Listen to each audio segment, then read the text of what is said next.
And then I'm going to record us too.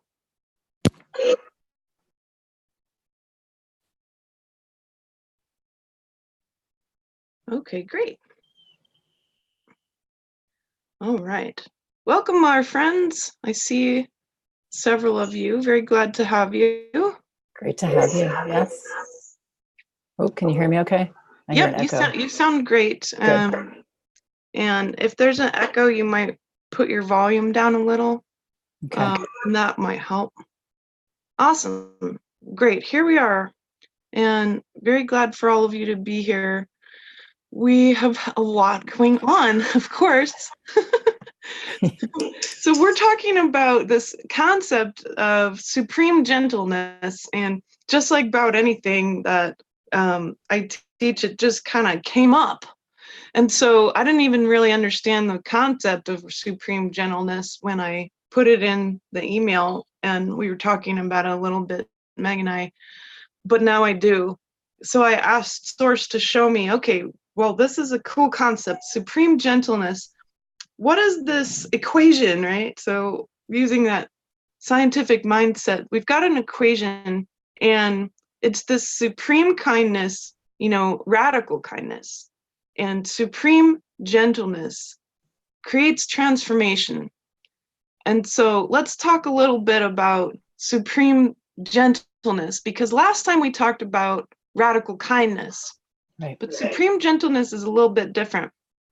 Meg, when that term comes up, what shows up for you? How does that feel for you? What comes up in your mind? Well, I've always loved the word gentle and gentleness, and I have an affinity for flowers, and I take a lot of photos of flowers. And when I connect with flowers and when I merge with flowers, that's the feeling tone that I get, which is one of softness. Yeah. And relaxation and opening. And so when you added, or I saw the word supreme in front of that, and I felt into supreme gentleness, it really feels like it takes it up an octave, where it's like if there's a human gentleness, it's like it's the capacity only for me to soften that much. But supreme gentleness is really almost feels like laying in the arms of Source, in a way where there's just incredible, beyond the human mind's capacity to know what gentleness is, but to actually experience it from a divine level. That's what's just coming through right now, even. Oh, I think you said it so beautifully. Thank you. Yeah, you just took us on a little journey into a flower and then into the arms of Source. Thank you. You're welcome. That was nice. It was very refreshing. Yeah, I also agree. And part of what the Source divine is in this universe is, and I know this sounds very esoteric, but it has actually science behind it. The Source divine energy that creates this universe through its thoughts, basically, it's got this beautiful harmonic that we call love. Love is not one frequency, it's all the frequencies, all of them, even the ones that seem dangerous or dark. And through, of course, this harmonic of love, Source is asking the question, what is love? And that harmonic is all these little bitty frequencies. And all those little frequencies, all those wavelengths create physical reality and also all the dimensional realities. So, for example, if you zoom into the very, very quantum levels of an atom, you're going to find wavelengths, because everything is made of this frequency. So we're literally being sung into existence all the time. And it's really quite amazing. One of those frequencies is this supreme gentleness.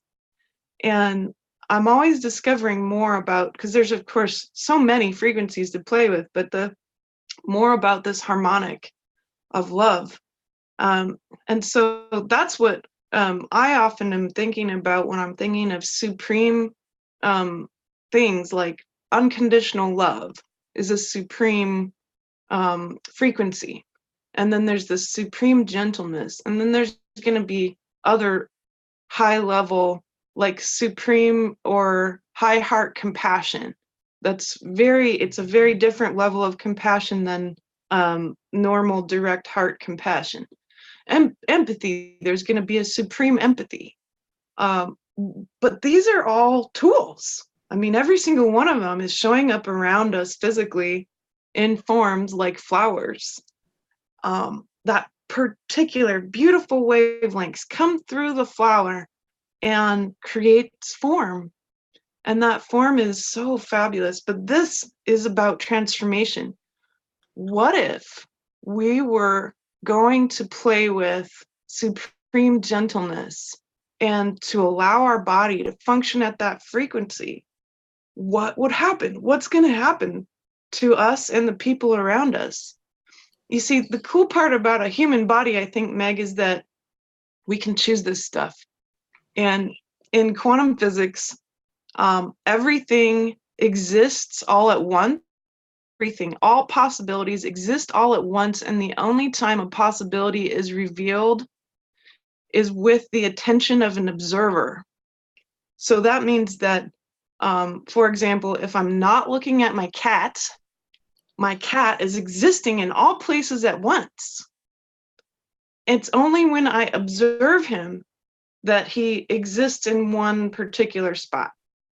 I know that sounds very odd. That's quantum physics for you. It gets real weird. This is really interesting because I told my husband last night as I was thinking about this, well, considering we have self-consciousness, we're literally observing ourselves into existence all the time. We're conscious of ourselves all the time and observing our own physical realities into existence. This is that creator being part of being human, and the human body is capable of embodying frequencies. So if we're going to embody supreme gentleness and supreme radical kindness for ourselves, wow, what's going to happen? Right. Because it's going to change our form. It'll change your form. It changes your body. It transforms you physically, right? Yeah. Yeah. What else comes up when I'm throwing this crazy stuff out here? Yeah, I love how we have kind of two different perspectives, and it's pointing to the same thing. And what comes up is maybe there's questions about, well, what's when there's not that, right? Or when our focus or our embodiment is not in supreme gentleness, what is it in? And so let me kind of put that out to you and answer it, and then put it back to you, because I'm thinking about how my conditioning is. And my personal conditioning is not towards one of supreme gentleness to myself. It's more of one of harshness and closedness and contraction. And we often talk about density in the egoic structure being a dense, particle. And so not a lot of light gets through. And so my conditioning is protection. And even if you think of one of protection, it's like I'm putting up something around me to protect me from you. It's a separation, it's a harshness, and it's a hardening. And so when I think about, in order to better understand supreme gentleness, I have to kind of put in my awareness the opposite, which is to me, this harshness, or this kind of contracting up. So if you think of the flower again, right? And if you think of a closed off flower when it's raining or at nighttime, it's contracting, it's closing, still soft, but it's a different aspect of it where it's closed off. And so I think that might help a little bit in understanding what is supreme gentleness, by just thinking about how do we operate on a daily basis. It's a lot around protection and harshness and closing off and keeping ourselves safe, under the assumption that we are separate, and under the assumption that there's something to harm us out there. Does that help out a little bit, do you think? It resonates a lot. And let me bring it to my 3D world. This morning, my husband's best friend just revealed that he had tried to kill himself recently.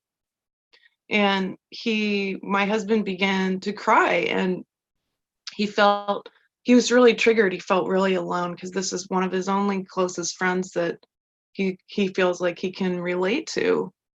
And here, in this sense of aloneness and density and separation, he was following the thread of his friend's trauma, and and he kind of, was mapping to it, right? There's a mysticism where when you're mapping to something, you're actually in very subtle ways reflecting whatever it is that you're examining. So in his reflection, he found a hurt point, a trigger point, right? And with that, being able to turn it into a realization of supreme gentleness in himself, he allowed himself to soften instead of get hard and protect himself. So, I asked him, what can I do for you right now? And he said, I just want you to hold me and touch me, just so he could feel loved in that moment, right? There's that softening of the masculine, and the masculine often wearing so much armor.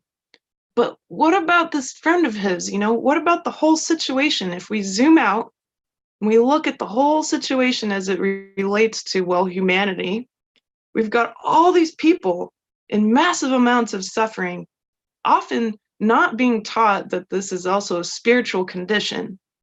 I noticed in his friend's post, because he read it to me, that his friend has not been taught or encouraged to look at the spiritual factor of what's occurred to him. And I said that. And Drew said, yeah, but he's an atheist. And I said, you don't have to believe in God to believe in multiple dimensions of reality. In fact, that's science. So the spiritual factor is really key here. And as I was zooming out, just looking at this, right, following the thread of all that pain that would cause someone to try to kill themselves, right? And I'm watching the harshness, the jail, the matrix jail appear in front of my eyes. And this now, at this point, is it's something that humans have been so trained to function in that we're literally the ones keeping it in place. So Meg and I are here to help you get out of that jail, because there's ways to get out. There's lots of ways. We found some, and that jail is real, but it's real because we keep observing it into existence. So we observe it into existence because of our suffering and our wanting to protect ourselves from the trauma and end the pain that keeps cycling. We're surrounded in this. If the people around you believe that the 9-to-5 slavery system is the only way to be happy, then you're going to feel that pressure. You're going to feel that density, and you're going to feel their pain as they suffer in it. And I think that, when my husband, he began to cry, I said, what are you thinking right now? And he said, I'm just watching the weight of the world crushing everybody. And I'm like, wow, that's it. That's the job. That's what we're here. If you're here and you're listening to us, that's the job. We're here to help to dismantle the density, dismantling the suffering and the pain of this system, this culture of death that doesn't have to continue to exist. It won't, it can't, it's being dismantled. It's being dismantled by the earth, whether we have anything to do with it or not. So here we are, we can help out and make sure that our race actually gets to be free. That's the job. And then that goes right back to your personal experience. I was just telling Meg, we don't have personal experiences. That's an illusion. Every single thing that happens to each of us continues out to all the layers of reality. That's how powerful your observation or your self-consciousness is. Your consciousness is really that powerful. And so what layers of reality are you going to choose to affect with your personal experiences and your reactions? Here he was in the shower and he was mentioning, how tough all this is. And I said, it's also in the way we're reacting to it. It's in the way we're reacting to it? Are we going to react to it with armor and cutting ourselves off and protecting ourselves? Or are we going to soften into oneness with all of it so it can dissolve in front of us? That's always the choice point. And, we have all this layers and built-in natural ego, of course, conscious ego, cultural ego, very personalized aspects of ego. And, well, ego really wants to help us. We beat up on it, right? We beat up on it a lot, but ego actually really does want to serve you. It just like your brain and your body want to serve you. If you're really in charge as a soul, if you're the soul in charge, if you're being empowered to be the soul in charge, like Meg and I want to help you feel empowered that you're the soul in charge, that you have access to supreme gentleness, radical kindness, unconditional love, compassion of the high heart. All of these are yours. They're your birthright. With that, that's what dissolves the density. That's what dissolves the weight of the world. And then we discover that what is available is so fabulous. It's much more than anything we could have ever imagined. And then there's no pain and reaction anymore. The enlightened people we talk to, Meg, have told us the fear doesn't end. The fear doesn't end. The pain doesn't end. The reactions to it ends. The painful, wanting to protect yourself part ends, because then you learn, oh, I know this. The only way to deal with this is to go right straight into it. Right. And welcome it fully. So I'll pause there. What comes through on that point? Well, I'm kind of putting myself in the audience's perspective, the listeners, and I'm thinking, there's probably a range of people who have practiced in little bits and a lot of it, as far as this goes. And it's not easy. And so the word practice is what was coming through, that this is not, it's for me, it's been a long time coming, a lot of years practice, and I'm still practicing it every day. The example that I wanted to share was something that just happened yesterday, and it actually was in a session with a client. And it was very near and dear to my heart because it was an issue that I've personally experienced and dealt with for many years. And this isn't going to sound, this is not love and light. This is the part of us, and I say the part of us because if it existed in me and it existed in my client, it exists in all of us, right? As Elizabeth's saying, this is a quantum field and this is a hologram. And so it's the aspect of us that feels very separated, so much to the extent that we could feel like a leper. And that's the word that my client used yesterday, that in this experience that she had where she was shunned, ignored, she felt like a leper. So I looked up the word leper and I described it back. And I have felt that way in the past myself, like an outcast. Right. And so it was near and dear inside me because it's something that I've processed a lot over the years. And so the approach that we took, and I'm sharing this because there may be some listeners who are saying, I can identify there's times when I feel like I'm shunned and so much of an outcast that there's something inherently wrong with my being. And now I'm saying it now and I'm not feeling it because it's cleared in this moment. It's not up in my ego structure. But when I was working with my client yesterday, I could feel the memory of that feeling that I am so repulsive. And that's not something that's easy to go towards, right? Because if we're talking about supreme gentleness, why would you want to go towards that feeling or that thought form of I am so disgusting? Now, I'm tying in an older story and then I'll bring it all full circle. That years and years and years ago, I was really full of self-hate. And so much so that I was just spewing a lot of, negativity about myself. And a gentleman at the time, just a friend, was saying, now, Meg, you're so beautiful. You're so talented. You're so this, you're so that. And I stopped him intuitively. I stopped him. I put my hand up and I said, Jerry, just let me hate myself. And I was like, wow, that was wisdom coming out of me that I didn't even know, because in that moment, what I can look back 20 years ago plus and say is like, wow, what wisdom, because I was just in that moment tired of fighting against my own self-hatred, if that makes sense. Let me just experience my own feelings.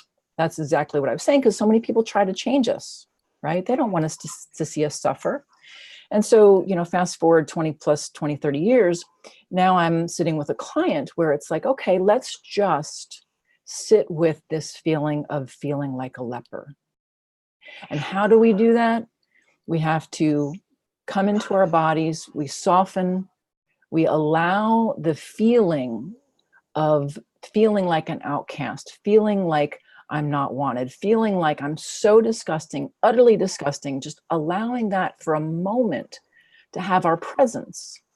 So much so that it can bring us home, kind of home into our own alignment, where we're now the soul in charge. We're not in the river of being the outcast. We're watching the outcast from this observer place, and we can see it with different eyes. We can be like, oh, I can see how that's a thought that rises up within me. I can observe that that is something that comes through me. That's not who I am, if that makes some sense. And so that allowed us time to play with even the opposite. Now, this is going a little bit deep for this just quick chat that we have here, but in our longer program, in the 7-week program, we're going to go into what's called polarity processing. And so we did a short polarity process yesterday with my client where I said, well, let's invite in the opposite. What would the opposite be? The opposite would be the desire to feel like an outcast. And that's a really hard one to get gentle with. Why in the world would I have the desire to feel like an outcast? And so we sat with that together and we felt into it and we wondered about it. And we just softly had gentleness and opening and radical kindness for ourselves. And she's the one that came to the awareness like, oh, well, then I could keep feeling this way. I could keep this story going. And I'm like, yes, like this, right? This is exactly what you're talking about, how we have taken on these structures or densities, these pieces of beliefs and thought forms, and we just hold on to them tight because it's our identity. It's who we thought we were. And so so the formula here is through this embodiment piece, which we'll talk about more, but supreme gentleness and supreme kindness, that we will get intimate with our own thoughts and feelings. We come closer to them, they start to dissolve. And we can see the truth that we're not this horribleness and we're not this greatness either. We're just this incredible spaciousness. Does that match with what we're talking about? I thought that was a good example. Yeah, you made me tear up. I didn't mean Oh, it's good. I'm feeling it, and feeling's new for me. So yeah, and removing the armor so we can be really in the feeling. I like that, and I really relate. The desire to be banished is one that I dug in and found all this magic there. Wow, then I can be as arrogant as I want because nobody can tell me that I'm arrogant. Yeah. And I can do whatever I want. There's a lot there. And going into the desire to keep feeling what we're feeling, there's that ticket. There's a ticket to the dissolving.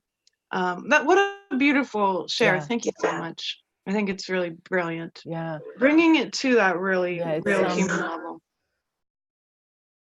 Yeah, because I think it's really subtle. And this is a piece that I realized yesterday. This is not something that people go walking around saying, oh, I feel like an outcast, I'm in self-hate.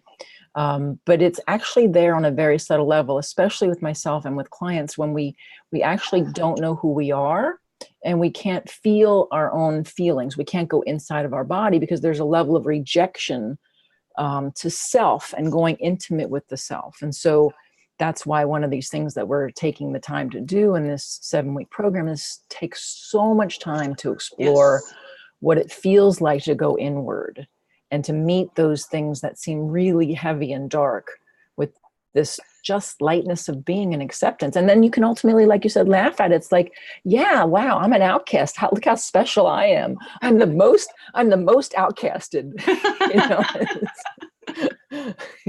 Right? We've all felt that before. I'm the most outcasted. Look at me. I'm so special.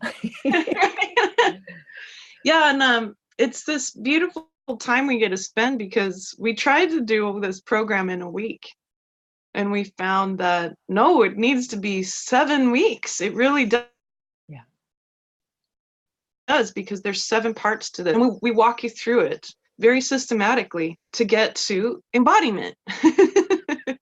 And so, let's talk a little bit about embodiment. Let's define that. Now you and I have been able to move into full embodiment of that spaciousness, which sounds like an oxymoron, but it's not. Mhm.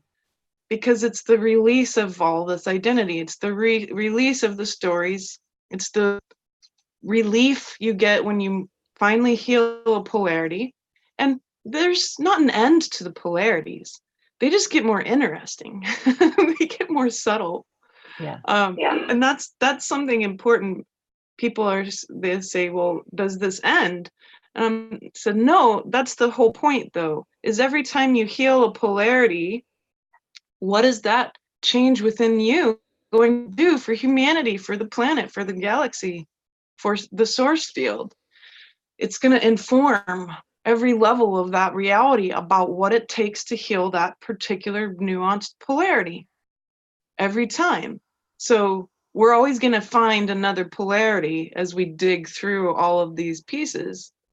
But it's those real raw feelings of pain and agony, depression, self-hate, worthlessness, that then we get thrown into arrogance and grandiosity, tyrant, being a tyrant or narcissist, and then back and forth, big hamster wheel. And then we're also trying to show you exactly what steps to take in your daily life, in the real moments that all this is actually occurring. What precise mindset frameworks and lifestyle practices will get you through all those layers of junk to this embodiment point. So, Meg, I'm really curious, because you love embodiment so much. I love the human body, and embodiment is something that's kind of happened through this processing work for me. But my understanding of it is not as clear, I think, probably as yours. So I'd love you to define embodiment for us, and then we can move into it a little more. Sure. Yeah, and I don't have one off the top of my head, so I'm going to use it more of an experiential, my experience of what it feels like to me, because I know a lot of people have a lot of different experiences. But for me, I do know that, well, it helps to define something by the opposite. So I used to say that I lived from the neck up. And I literally was aware of this one time when I was driving one of those race car machines where you have different views. You have a view of like being in the car, one level above the car, and then way up ahead above the car. And I had this aha moment where it was like, oh, I live my life like way up behind me, watching myself, so much so that even when I played sports, I could realize that I was watching myself play the sport from a vantage point of how am I looking rather than how am I being in the moment. How, even playing volleyball, how is this? And it's a one step removed from the actual self. And so I realized, like, oh, I'm so outside myself. I'm living up there. How do I come back in and like be in this body? And so I had to spend a lot of years working on just coming back in, and then actually feeling how to bring awareness from outside to inside. So awareness of the head, awareness of the shoulders and the torso. And then I realized I really just lived from the waist up. I had to work really hard to get the awareness into the bottom, the hips and the legs, and then ultimately feel grounded and connected to the earth. Because otherwise it feels like I was like a balloon on a string. Like that's where my awareness was. So for me, embodiment is having the awareness to be able to fluctuate. Yeah, sometimes I want to be zooming out, right, as you might say, out into checking out the outer ethers. But inside, when I bring my awareness, I want to be able to be very agile at fine-tuning my awareness and knowing at any particular time I can bring it right now from my third eye down as I'm speaking to you right now, down into my heart. So it's my awareness is moving fully down into my heart. And then I'm going to move my awareness all the way down into my belly and my hips and feeling my hips sitting on the chair. I'm watching my awareness right now going through my legs, my calves, and my feet until they're actually, I'm going to uncross my legs and put my feet on the ground.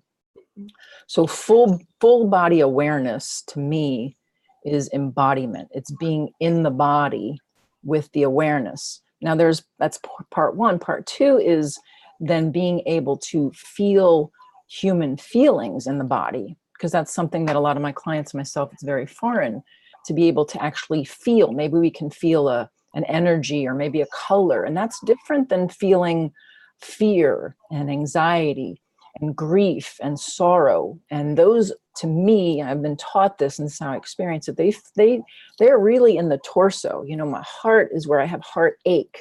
My gut is where I might have fear. And this might be different for different people, but it's really being able to take the awareness inside and sit inside a part of the body and feel the emotion, right? The energy that's contracted there, and meet my awareness with that particular space in the body that's having an emotion. That's how I try to describe it. Does that match your experience? I love it. It's so great. Yeah, totally. And I'm like you, because I can see so much, I wasn't even necessarily in this dimension.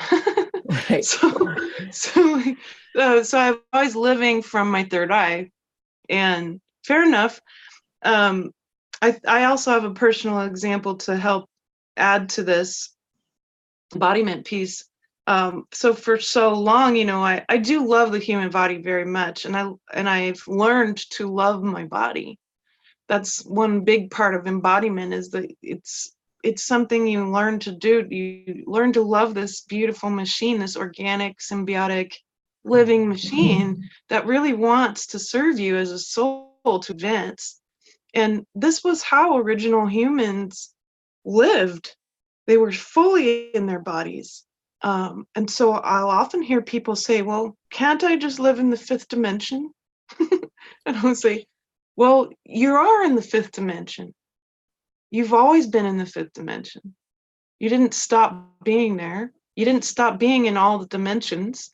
That's what the body's capable of doing. What if you could feel all those dimensions fully with your whole body and your whole emotional body and your whole psychic body? That's this idea of embodiment. Well, and I can talk about a lot of stuff and then doesn't mean I've mastered it at all. In fact, it's the opposite. I'll share a lot of stuff and I'll talk about things and I'll teach them so that I can master it better and embody it better, because when we share stuff, we embody it better. So in this case, all these years, I'm always talking to the heart and feeling from the heart space and all this great stuff about the heart and the heart field and how smart it is. But then having shut my entire heart down all these years, I would say to people, well, I'm not an empath, I'm a seer. And the opposite is true. I came in as an empath and I didn't even realize it. So earlier this year, I watched these videos about this new show about Chernobyl. And when I was 4 years old, I was in Germany when Chernobyl happened. I remember psychically seeing the event and how awful it was, how horrifying it was, how many millions of people were truly deeply affected and their lives completely changed, and many of them ruined because of this. And it dawned on me that I had actually completely shut my heart field down. Sometimes people will see scary stuff when they're kids and then they'll shut their third eye off, or the third eye will only work internally from now on.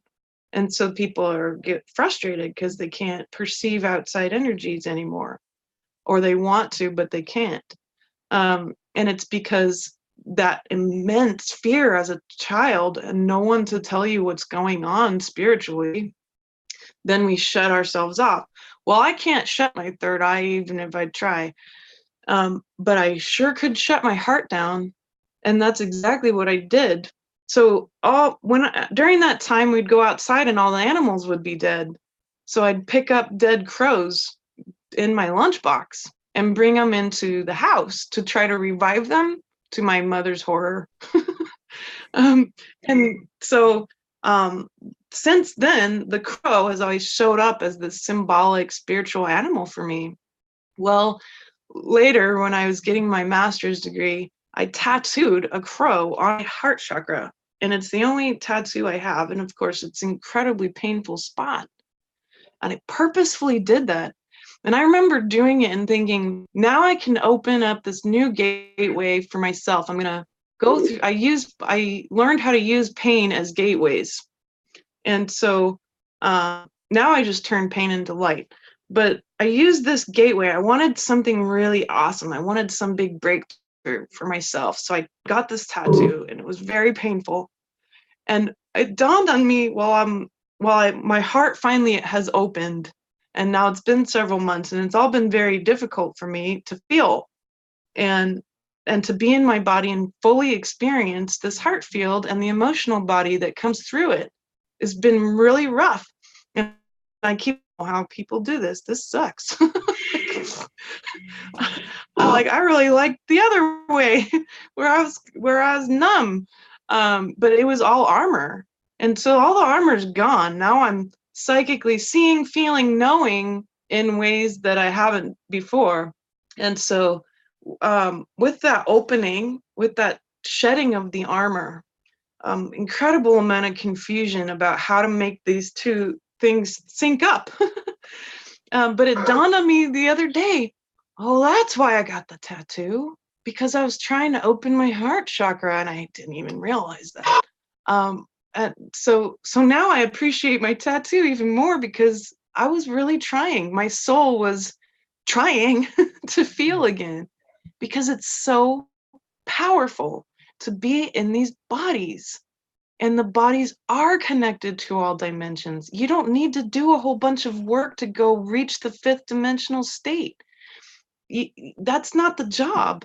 The job is to feel fully, to be able to move through layers of all of the density and trauma and all the protection. And then you enter into being aware of what's available to you. The spaciousness happens. The multidimensional life happens from the processing. We don't have to go do special activations and get other people to do work on us and depend on others to do this for us. We're capable of doing it, each of us, by welcoming and processing and making sure that we meditate on the spaciousness that occurs afterwards. Then comes the access. That's the doors. It's being able to welcome all that pain. And I cried for 2 straight days about Chernobyl, because then I remembered finally from my heart remembered, my brain didn't remember. My brain remembered what I could see, but then I could feel it. I fully felt what my heart remembered. Many millions of people, I could feel them suffering. No wonder I shut my heart down. Of course I did. That makes sense. Why wouldn't I have? I was 4. But holy cow, to be able to fully feel it and to move through it, I didn't shy away from it. I went into it for 2 straight days, to my husband's horror. I'm bawling for 2 days. Just going into it all the way and not stopping and not giving up, because I knew if I kept moving through the millions of people and all the suffering, that I would find this expansiveness at the end. Why? Why do I know that? Because this is the practice. It's not something Meg and I made up out of nowhere. We've learned it. Now we're here getting to teach it, and we continue to master it. It's not something that ends. It's something, this is lifestyle of light.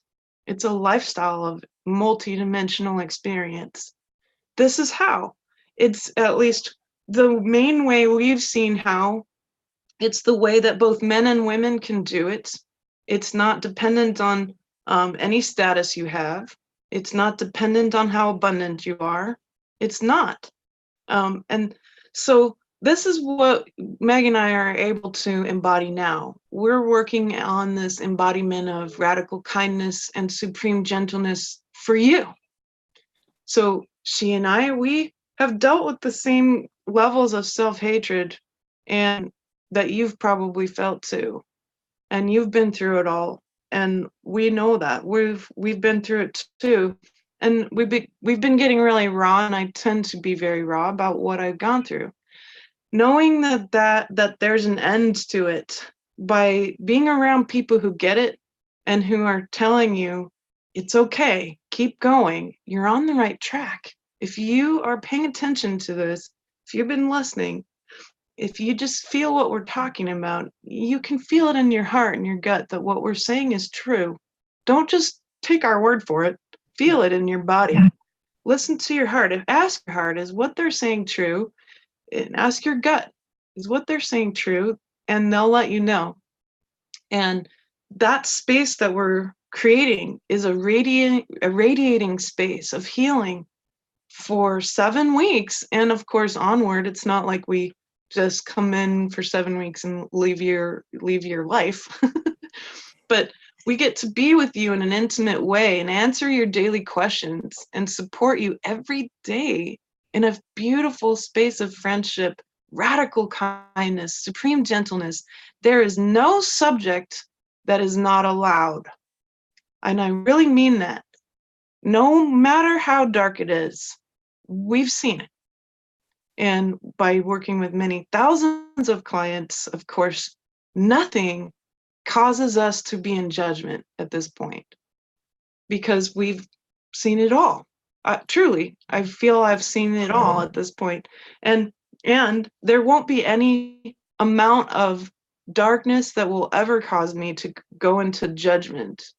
That's a gift. That's a wonderful gift that Meg and I have that we want to share with you.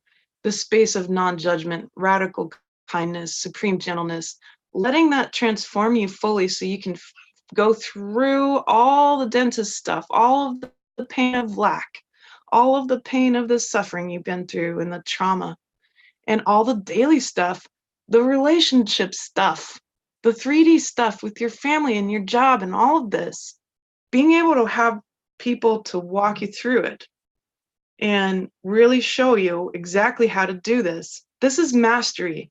This is a master level space we're creating for you.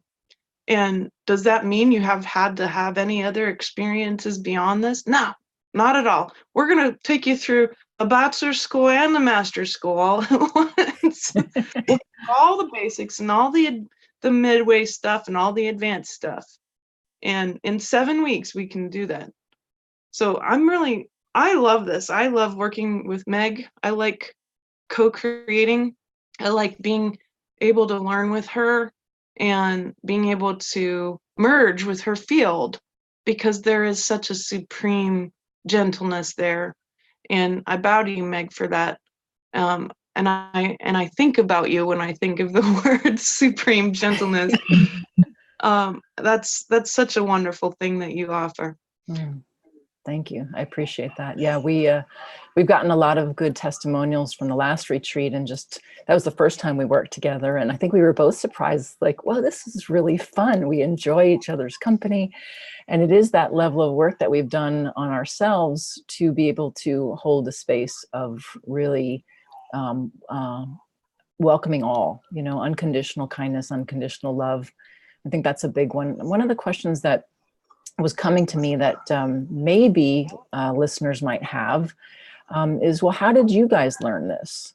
And we have very similar paths in that regard. That I did a lot of struggling through the 80s, 90s, and early 2000s on just trying to figure out, some of the old technologies of beating up pillows and things like that, and Gestalt work.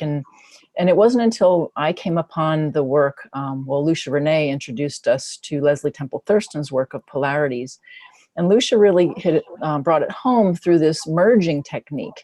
And so between Leslie's work and Lucia's work, I really took it all in and adapted my own style, which really, quite frankly, merged the two of those and then brought in some of my own things as well. And I think you've had this similar experience, right, Elizabeth? Yeah.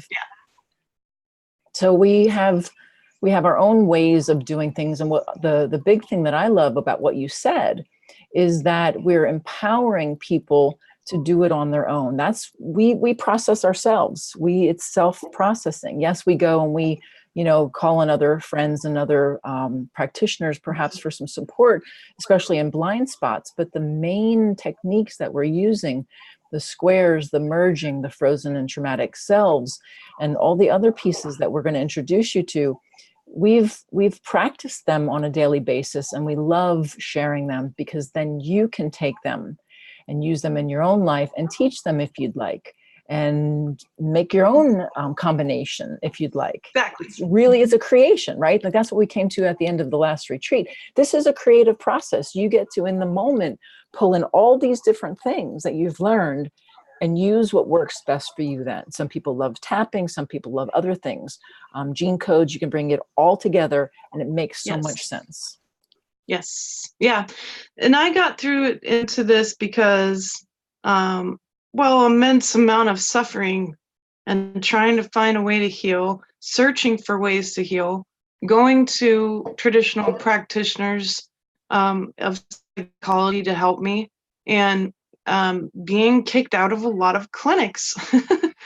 And then finally letting everyone know that if I didn't get help, that I was going to kill myself, and being very cold and calculated about that, enough to scare anybody who had heard me say that. And because I was serious, I wasn't going to continue this life in that way. I was in such suffering that I was hallucinating, and I couldn't continue to function anymore. And so at this point, then I meet this great psychologist who didn't give up on me, and the tools he used didn't work for like 6 months. And he got very frustrated. He wasn't going to give up on me, but he said, what is it that you really need? And it dawned on me, no one had ever asked me that. That seems like such an important foundational question. What do you really need? And I realized what I needed, so I helped him help me. And we played around with some tools, and then he'd say, there's options here with these tools. And then I was like, oh, so I can modify these. I can do things with these tools and make them my own. At that point, I created my own way of healing my traumatized selves. That's where I started, on my own, by myself. I found a way to heal my traumatized selves that worked. And as I continued to do that work for a couple of years, the hallucinations ended, the PTSD, the suffering ended. And did it go away entirely? No, my body still had a lot more work to do, with a lot of layers of trauma that were negative programs and other things. And I found then I modified different ways, and I figured out ways to end negative programs, because, I was really tired of that voice in my head telling me how worthless I was. And that was a program that had been there for so long. So I was learning how to pull up the weeds by the roots. And then I met Lucia, and I got this job as her assistant. And, it's been way over a decade at this point. But I sat for years listening to people emotionally processing and watching them go through these gateways of pain to find the expansiveness on the other side. Every single time.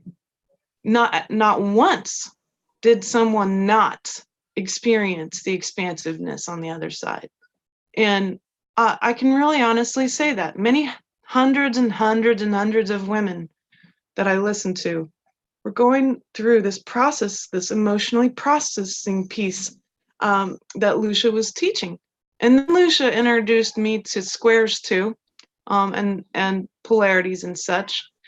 And then it dawned on me, hey, what about the physical? Because that's always been my problem, is that my physical body won't catch up to my spiritual body.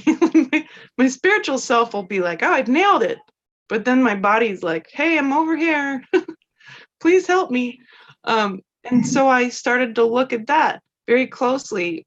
And that's when I started to do what I call physical processing, or heart commands.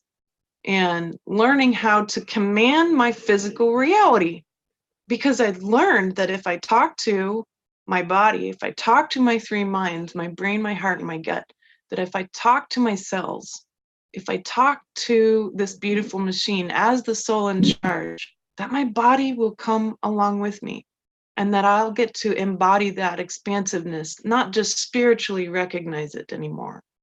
So I added another piece to it. I added physical processing. So now it's mental, emotional, and physical processing. And I found that to be nearly complete. But then there's, these other nuanced pieces. And of course, the addition of meditation, because then you got to embody and welcome all that expansiveness too. And by just meditating on it and being in it, your body will then map to it. Remember that mystical word, mapping to it. And then you remain in that state. So then it doesn't go away. And there's something really important there, right? Because so many awake people, they spiral back into really dense parts and trauma. And they feel like, well, I didn't make any leeway on this. Well, that's not true. You're just spiraling through it, and you're going to find different layers of that same thing until it's fully dissolved, and then you won't experience it again. It's actually a good sign that you are on the right track to continuing to address that big thing that keeps coming up. And if it keeps coming up, then there's more layers for you to shift. And then you can feel that expansiveness. Then the stuff will show up in your life that normally would have triggered you into that mess. And then you're not triggered anymore. Then you know, oh, good, I'm done. Now I can move on to the next polarity, or the next trauma piece, or whatever it is. And so that's my little journey of how we got here. But I think that's really neat because both Meg and I have got really creative with this stuff. We want you to as well. If you're a practitioner or want to be a practitioner, or you're being called to the front lines, like many of us are being called to the front lines who haven't been on the front lines before. So if that's calling to you, this is the kind of stuff that we want you to be able to do with people and make a living to be able to do that. Really being able to walk away with a certificate of completion and get creative with your own style with all of this. I've had practitioners, Meg, email me and say, I've been teaching your heart commands to my clients, and I'll like modify it a little bit or whatever, but the foundation of it really works, and all these people are being helped by it. Thank you. Because they read my ebook, or they saw a YouTube video about it, and they took that tool and they're like, oh cool, I'm going to use this and I'm going to make it work for me. And getting that feedback, that makes me so excited that people are out there playing with this that I'll never even really meet. And here they are using this awesome tool. How awesome is that? That's what we want for you in a more profound way. We want to help you actually establish a lifestyle. It takes 7 weeks to establish a lifestyle. And that's what we're going to do together. I'm really excited about that. I think it's brilliant. Yeah, I think that's cool how our journeys ended up meeting through Lucia, and then us working together in this processing piece with our own ways of doing it, acknowledging one another in our differences and our similarities. There's no imperfect way to do this. There's no imperfect way. Yeah. And I think it's as individual as you are. I mean, that's what it comes down to, because our triggers and our traumas and our life experiences are so unique. Yes, they are connected to each other, but the nuance of my client's situation yesterday was different than my experience. And so we can only contribute our own experience, but you have to be able to play with it and really work on what works for you. So for me, I adapted Leslie's square a little bit, so it works for me with a little circle at the middle of the square, because I really want to feel into that spaciousness, the place of neutrality and balance. I'm big on neutrality, and I love to meditate on neutrality because that's really where I feel at home the most. That's where I feel the connection with source. And so this is a longer version of the class so that we can have more practice together. That's what it felt like, and to go deeper too. There's to me, it's like an evolution, or almost like a cyclical spiral, where you can do processing at a surface layer, and that'll kind of clear some of the junk and debris and the condensities at a surface level. But then you might notice that, well, more things come up. And so it might be requiring you to go even deeper. And how do you go deep? But you have to take more time, and you have to learn to really, really practice the supreme gentleness and kindness, because that's what's going to allow things to sink deeper.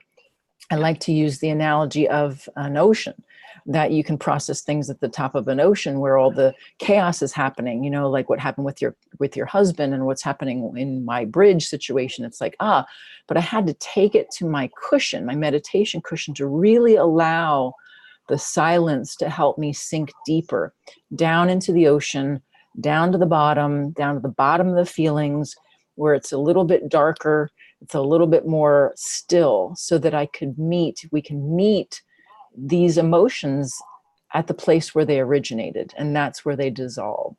So it'll take time. And I was thinking about what other questions, I mean, I know we asked on the last call that people can write in with questions. I wonder if it's time to take some questions, Elizabeth. Yeah, or if I was thinking that too. Mm-hmm. Yeah, if you want to put on the chat your question here, happy to look, and I might try to toggle this time and go to YouTube as well. But we're happy to take some questions here. And so Daki writes in the quantum reality and the weirdness of human self-awareness as a tool for bringing forth that which we observe, I've been experimenting with a theory that the purpose of this human is to gawk. The simplicity of this pleases me because in it I find value and freedom to explore being, and I have discovered what you might call supreme beauty. And this nourishes and empowers me in rather indescribable ways. After listening to you two, I might just start talking about this treasure. I absolutely agree. You should. Supreme beauty, and then Meg mentioned ultimate, I'm going to add the word ultimate neutrality. And here's more frequency wavelengths of the true nature of source, maybe essences, right? So Meg is pointing out that with ultimate neutrality, I think also we know that as deep as you go, nothing can hurt you. Not any of that pain, not any of that suffering really can truly hurt your immortal soul. It can only advance you if you allow it. And that's an ultimate neutrality, to say, hey, this is super dark. I'm not going to judge it. I'm not going to beat myself up over it being here. I'm not going to go into the story of it and remain there in a spiral, in a spin. I'm going to recognize that this is here for advancement and be ultimately neutral with this part of the truth of this reality, going into it with all that neutrality then, and that gentleness and that kindness to the self to fully experience it. Then it dissolves and you find the expansiveness on the other side. And I think that's fabulous. So does anyone have any other comments or questions coming up about what we're talking about? We're open to that. I'm going to try to toggle here too and see if anybody's on the YouTube who wants to make any comments or questions. Andrew says, it's an amazing retreat. These two ladies hold you with such kindness and gentleness. I totally recommend them and the retreat. How sweet. Thank you, Andrew. Thank you. We appreciate that. Yeah, so wow, it's quiet. Usually we'll have lots and lots of questions. I bet it's sinking in. Do you want to talk about the content or how we've laid it out, perhaps, while we're waiting for some questions? Yeah. Yeah, so the first week is special and we've rearranged it a little bit. So if you have joined us before for our week-long version of this, all of the materials are being modified to be a lot more user-friendly and a lot easier to go through. Thank you, Danielle. Thank you, Danielle. And then the first week, we're going to focus in on just getting you familiar with the territory. And the two most challenging pieces that we will go in a lot deeper later. But the first week, we want you to start to familiarize with emotional processing and squares. Those are the two that are the most dense, and they come from really deep, really excellent, enlightened teachers, Lucia Renee and Leslie Temple Thurston. That content is just going to help support you through the whole time we're together. But feedback came back and people said, these two were the hardest for me. And I felt like I couldn't really get what was going on with them as well in such a short time, because we only took a day for each of them, really. This time we're taking our whole first week to go really deep into these two techniques, because you're going to use them a lot during our 7-week time together. Then the second week is all about awareness, and it is really key to be aware. And being aware is something that it's definitely a mindset, because trauma and drama is going to happen. We're not saying that it's all going to end at all. It's not the human experience. We're showing you how to use awareness to your advantage, even when you feel out of control. So we're going to give you the tools to help you feel like you're the soul in charge. And that's so important. That's another huge foundational part to this. And so we do have a couple of questions pop up, and we'll make sure to address them.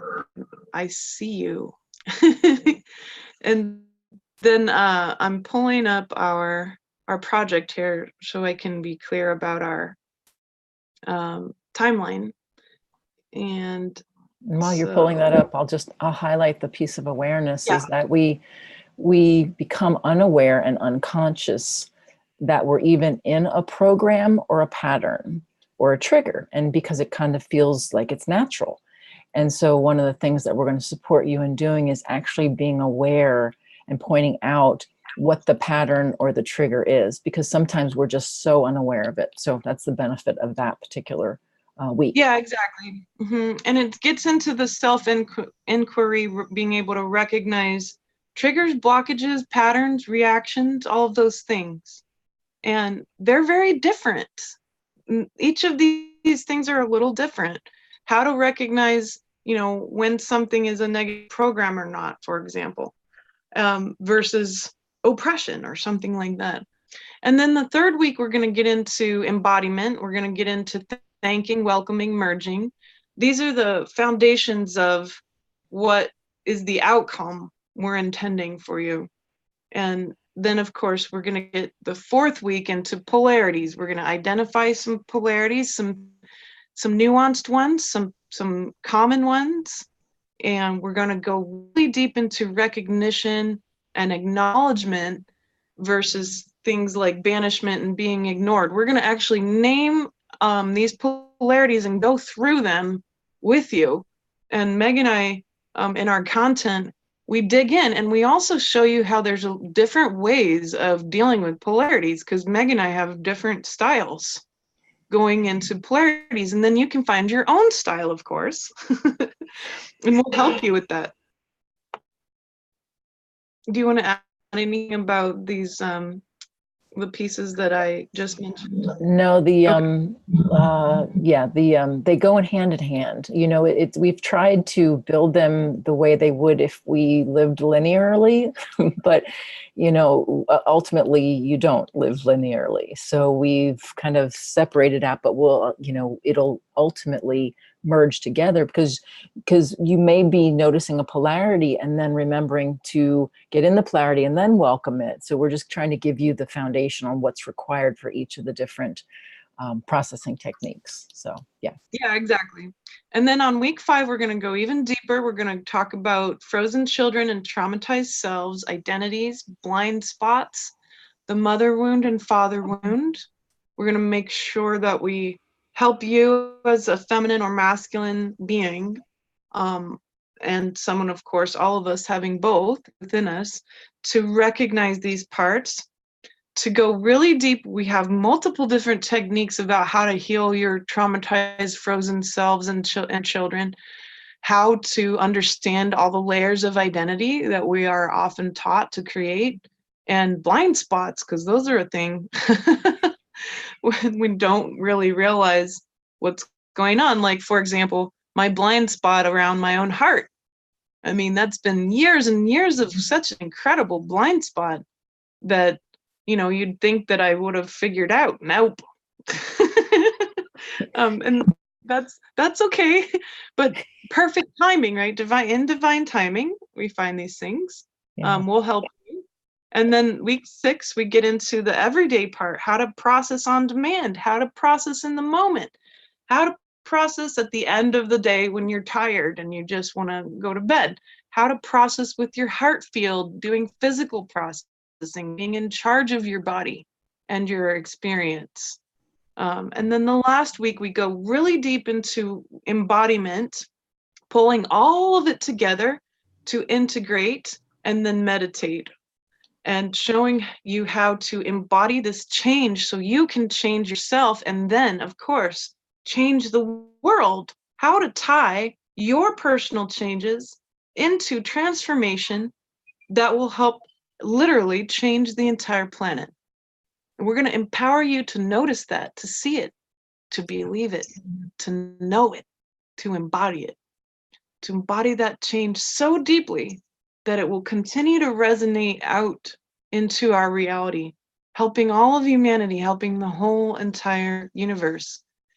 Because you're not separate from that. That's you. You're connected to all of that. So beautiful. And Yeah. and we'll have 8 calls together, 8 live calls as well, which I'm really thrilled about. So we'll walk you through each week, and then at the very end, we'll have one last final call. And that's a lot of deep work, but even better, Meg and I are going to be on our little Slack platform, and it's an easy app to use, and we'll have a little private channel where if you need something, you're going to message us and we're going to get it immediately on our cell phones.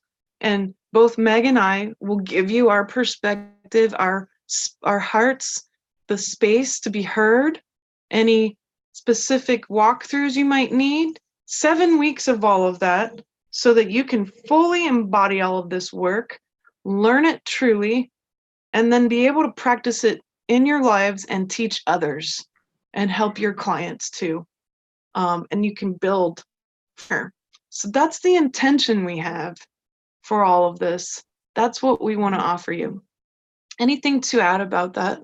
The holding piece is a good thing to mention and highlight too, simply because when we're in this circle together, Elizabeth and I hold our attention, our awareness on you. And so it's like you're getting an extra, 4 eyes of witnessing. And that goes a long way because our energy's on you. What I've found for myself is that when I'm not feeling good, when I don't seem to have a lot of energy, when I'm not very connected with myself, I can't do a lot of processing, right? It's more like I'm just surviving.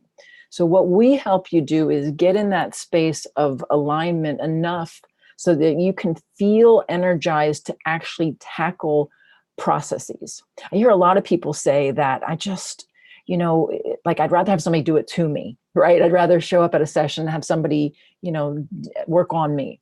Because it takes a lot of, right? It takes intention and it takes effort and it takes an internal empowerment already just to even walk into the space of, I'm going to process something for myself. And so we help you do that by holding our attention, our awareness, and our intention with you for 7 weeks. And I think that makes a big difference. It's not a tangible thing, but it's something that's really important to know that we have you.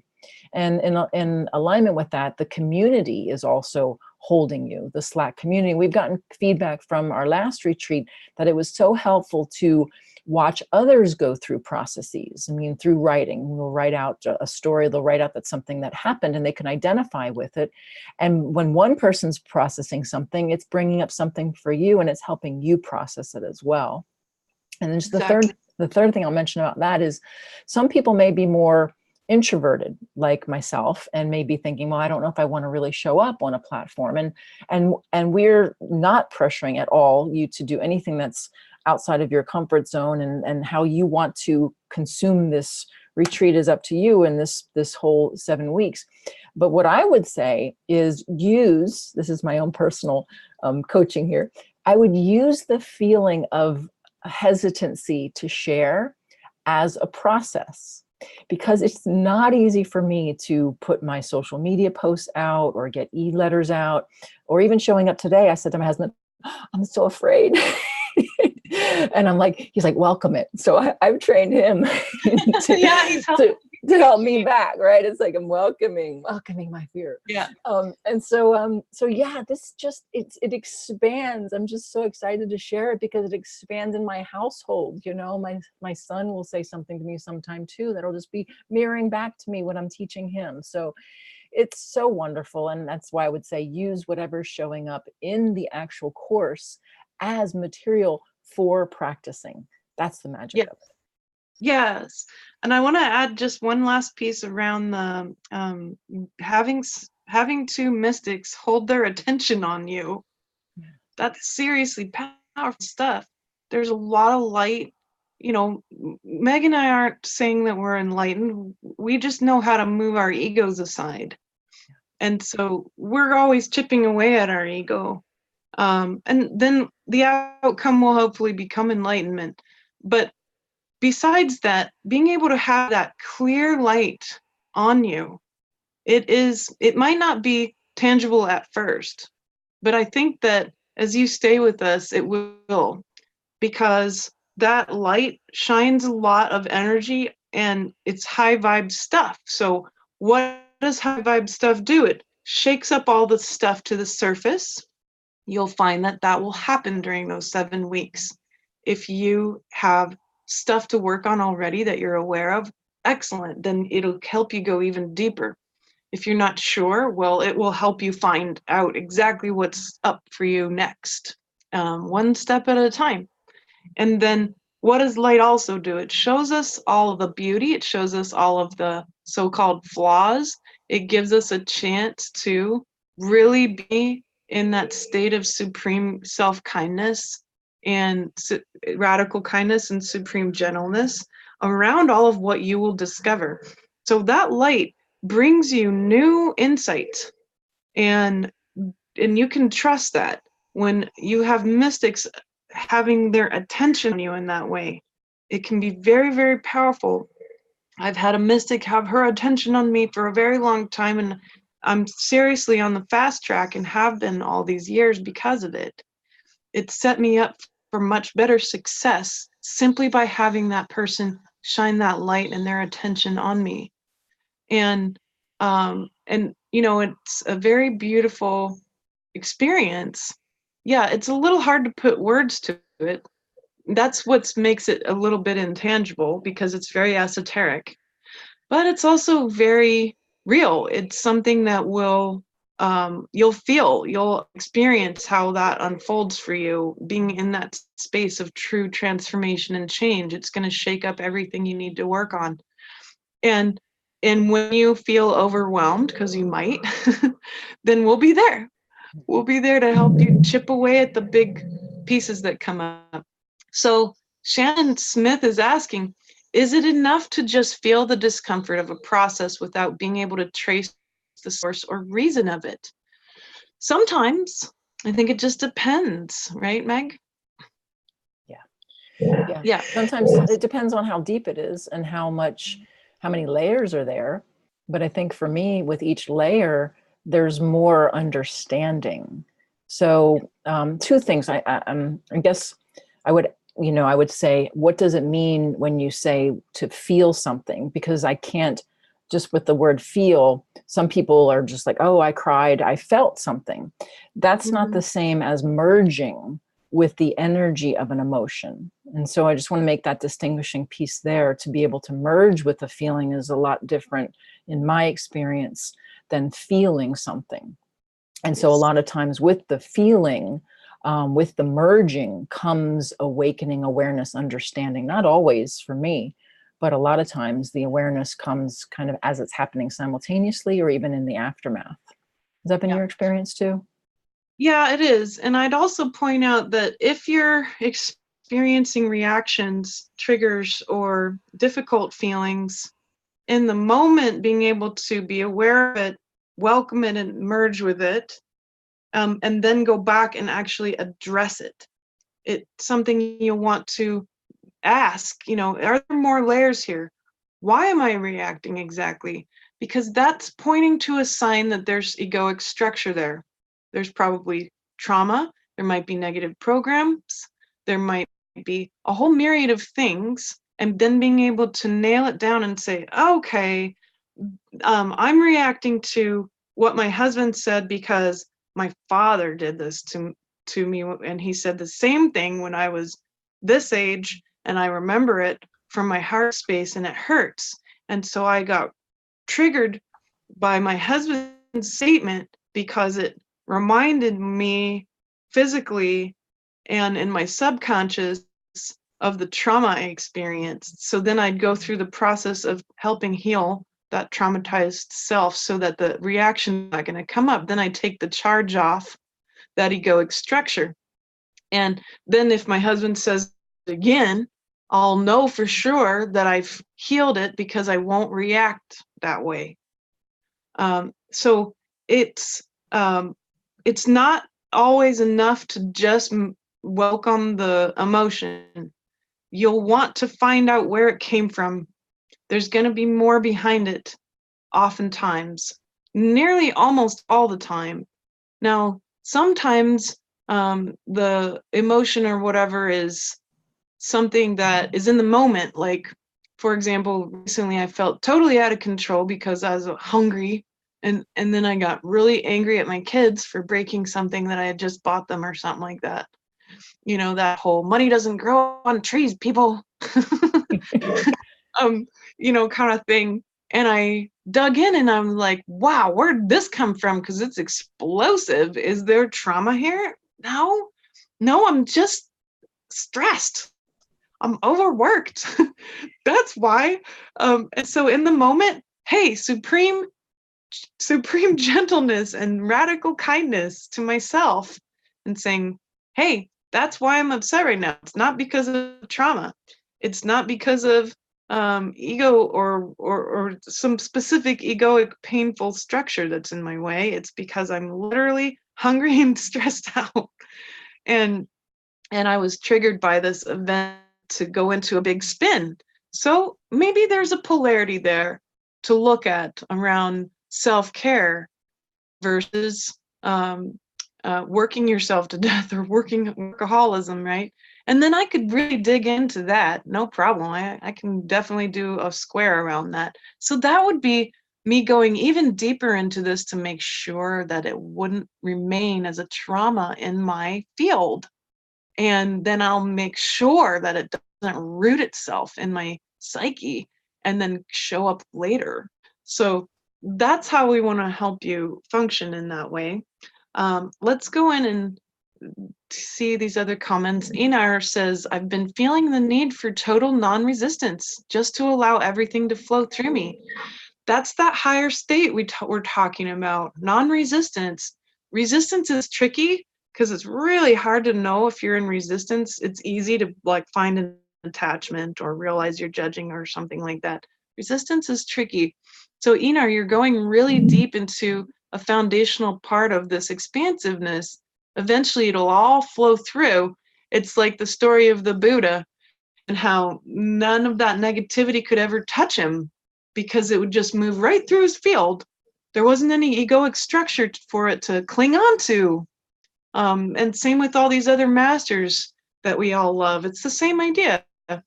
Um, and Enar said, feeling your attention in that 1 week that he was with us was very tangible. So he felt that attention and what it was doing for that. So Daki wants to express that to all, that although the processes and concepts presented here by Meg and Elizabeth are clearly the best navigation tools available for we who explore the frontier of the next, as I like to call it, that's a good one. For me, the extraordinary value has been in the subsidized divine energy of source they each provide throughout. That's very elegant. I moved effortlessly beyond entrenched mind-brain patterning because there's always more light in the room that illuminates the love I need to welcome truly best outcomes. And the love, once incorporated into the flow of my life, becomes a new normal. So if you're ready to love more, you're guaranteed success. Oh, I don't have wow. nothing to add to that. Wow. It's really beautiful. That's beautiful. That speaks to my heart, because that is, I know you use the word light a lot, and I simultaneously use the word love a lot, and it's allowed me to love so much more, and not just loving, loving at my husband, just being love more. And so that's an amazing reflection back. Thank you for that. Ah, yes. Thank you so much, Daki. I do love your beautiful comments. You think very clearly about these things, and then you express them from the heart, and that power is very tangible. So Lynn says, Elizabeth and Meg, this is also wonderful. I'm understanding that my so-called problems, I'm able through this processing to see differently, and they are opportunities to grow and change, all by deep diving and staying in a place of love. Now when I feel uncomfortable, I know it's time to go to work again. Every moment I'm aware of this path. This technique must be perfect for me because I'm just falling into it, and it's amazingly helpful. I'm so new to it, as you realize. Thank you, Lynn.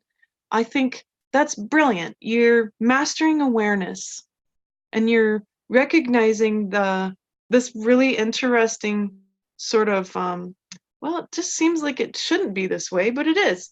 That on this path, when the fear shows up, that's the exact road you're supposed to take. And we've been taught to avoid it, and then it builds up problems, and you'll always spiral back, and there's that same road again. Dang it. But it's there, it's got a signpost every time, and you're being very conscious of this. This is a huge step. Andre says, I wish to say that I absolutely felt held, and then energy of light around you both was incredible during the retreat, and I still feel it now. I feel blessed being part of such a beautiful group. I use the tools daily. It's so liberating. I love that word, liberating, to be able to be reconnected and merge with my essence, my essential essence. I have found myself drawn to mix the fear and desire with listing how I identify myself in columns on paper. Is that okay? Oh, yes. Yes, that's okay. There's no wrong way. There's no wrong way to do this. And Andre, you're finding a way that works for you to be able to get it out into the 3D so you can really go into it. Brilliant. Good job. Excellent work. And if you were speaking of tangible results, because I know Andre personally, and wow, the transformation and the shifts that have happened over the course of the past couple of months have been amazing. So it's great that we get a chance to see, exactly how these shifts and this transformation look on the other side. And you may be in the muck right now where you're at right now, but believe me, that comment earlier was the right on, that, wow, these triggers are actually pointing me towards more awakening. And that's a beautiful place when you get to that place. That's great. Oh yeah, that's so lovely. And then finding a state of non-resistance, right? So wonderful, very, very beautiful. Good. And we don't have any questions on YouTube either. And so that's a good, we're going well here. So we're just right at the end, and Meg has this special blessing that she wants to walk us through. Is that right, Meg? Yes. Yeah, Okay. it's kind of a blessing slash meditation to one of the things that I've found that is wherever you are, however you are at processing, a beginner or a master, there's three things that have been really, really beneficial for me to get into any process. And that is to be present, to be embodied, and to be receptive. And we've talked a lot today about being present. Present is being here now, right? Not in the past, not in the future, because you have to process something in the present moment. To be embodied, we talked a lot about that today, because that's where you actually process. You process in the body. We don't process in the mind. It's one place to process, but we want to process in the heart, mind, and the gut mind within the body. The thing that we might not have talked that much about, but we did with the words gentleness and kindness, is the word receptivity. And I just want to touch on that just a little bit and then take us into a blessing meditation, because receptivity to me is that opposite of harshness, right? When I'm pushing something away, or I'm in my ego structure of trying to get something done, I'm giving, I'm forcing, I'm pushing, I'm not in a state of receptivity. And receptivity for me is so important when it comes to especially the ending of a process where I'm receiving grace, right? Because that's one of the things we want to practice is receiving. We can receive transformation. We're not actually the ones that are transforming ourselves. We're receiving the transformation, right? And so receptivity is such an important thing. Think about it in terms of receiving gifts, right? When you receive a gift, you have to be in the receptive mode. When you're receiving downloads, or you're receiving uploads, or you're receiving any kind of information or guidance from your guidance team, your guidance system, you're receiving. So we want to be able to have the receptivity on or available so that during a process, you can receive the gift, you can receive the outcomes. It's something that we don't focus on a lot. So I'm going to walk through a very brief blessing and meditation so we can see and feel these three things in action. And then if there's other questions, we can take them at the end. But let's go ahead and close our eyes. And if that's comfortable for you, hopefully you're not driving. And just notice where you are right now. It's always important to notice yourself and claim, where am I right now? Am I in my head? Am I behind me? Am I thinking about tomorrow or what's happening after this session? Just locate yourself and bring yourself into the present moment, the physicality of you sitting on your chair or wherever you're sitting. And you can do this simply by saying, I am here. I am here. I am here. And just through saying the I am here, it brings you back to the here-ness and the now-ness of the present moment. And as we're here in this present moment, check your embodiment, right? See where you are and notice if you're at the head area. And if you can take a moment to drop your awareness into the heart. If you want to put your hand or your hands on your heart, to in the now moment, bring your attention and awareness and presence into the heart. And as we're doing this for ourselves, we're doing it for each person on the call and each person who's listening to the replay of this. This may be the only time that you have today that you're dropping into your heart and with mindfulness and awareness. And allow your energy now to sink even deeper below the level of the heart into the belly, into the belly mind. If you want to put your hand on your belly or your hands, and allow your awareness to sink from the head to the heart to the belly, and really feel your sits bones on the chair that you're sitting on. Allow all the energy to pool in your pelvic bowl, almost as if it was a bowl of honey. Just allowing that much restfulness, that much support to happen underneath you, that you can actually start to soften. And the receptive part comes for me as you begin to allow, it's almost allow the crown to open up like a lotus flower or a flower opening, where you're starting to peel back layers of protection. You're starting to unclench any fists or contractions to come to a place of really equanimity, where you're not pushing and you're not receiving. You're just at this midpoint. And check in with yourself if you're willing and if you're comfortable enough to go into a place of receiving, where you start to drop all tension and you become as if you are the flower that is now letting each petal open. So much so that you are open and exposed and raw and allowing the energy to come in rather than go out.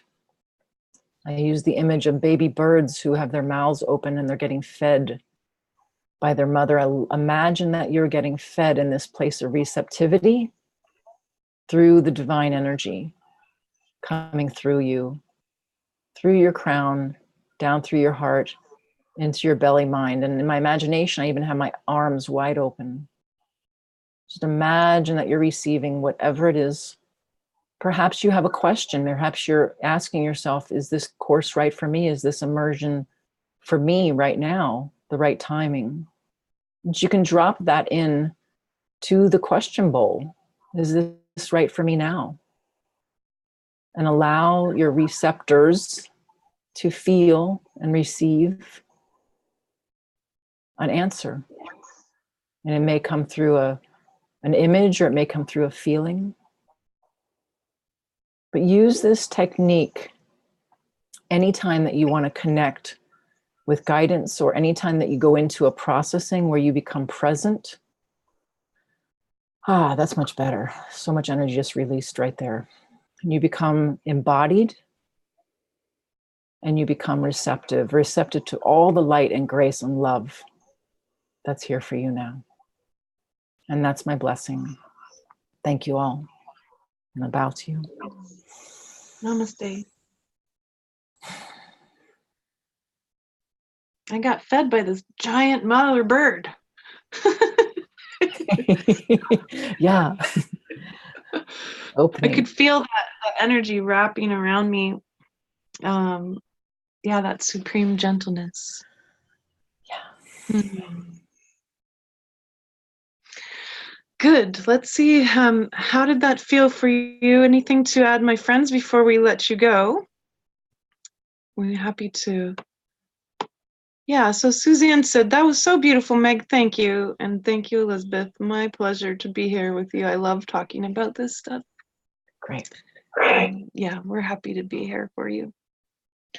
Good. Everyone enjoy this nice state of receptivity and receiving supreme gentleness today for yourself. Let that percolate and shift whatever needs to move through you today and for the rest of the week too. As you move through the weekend, let all that percolate, be in the reception of the divine and what all of those beautiful supreme harmonizing frequencies are available to you. We've mentioned quite a few of them today, even though we focused on supreme gentleness. So we all do very much love you. It's a real thing. It is. We do. I feel a tremendous gratitude for you being here with us, because we love this stuff and we love sharing it. And so for you to be receptive is a gift. And yeah, just really grateful for you being here. Thank you so much. Thank you all. And we're here for you. I'm going to make sure the replay gets sent out to my list. And this is going to be up on YouTube too. We encourage you to come and check out our offer. I'll be sending emails with a lot more details about that. And so we're here for you. And listen, don't let the money part get in the way, okay? If you need extra support and you want to do a payment plan even beyond what we're offering, let us know. We're flexible. We want you to be able to get as much as you can out of this without feeling lack, because that's huge. And then we'll go in and we'll process the lack with you.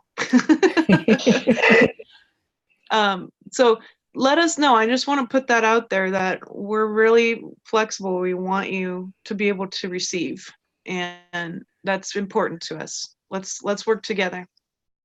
Awesome. And so yes, so much people are pointing out that they really appreciate, they're grateful, and they've been through a lot. And so this is a special gift for them to be able to enjoy this nurturing today.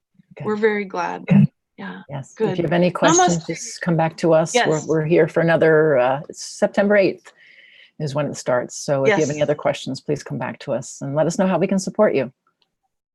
Yes. And so you can email me directly. And if you have a question for Meg too, I can forward it on, or any question for us, you can email me and I'll make sure she gets on too. My email is elizabeth@seerandscientist.com. And so talk to us. We're here for you. I'm glad to be with you today. Awesome. Namaste, everyone. Thank you so much. All right. Bye-bye. Bye.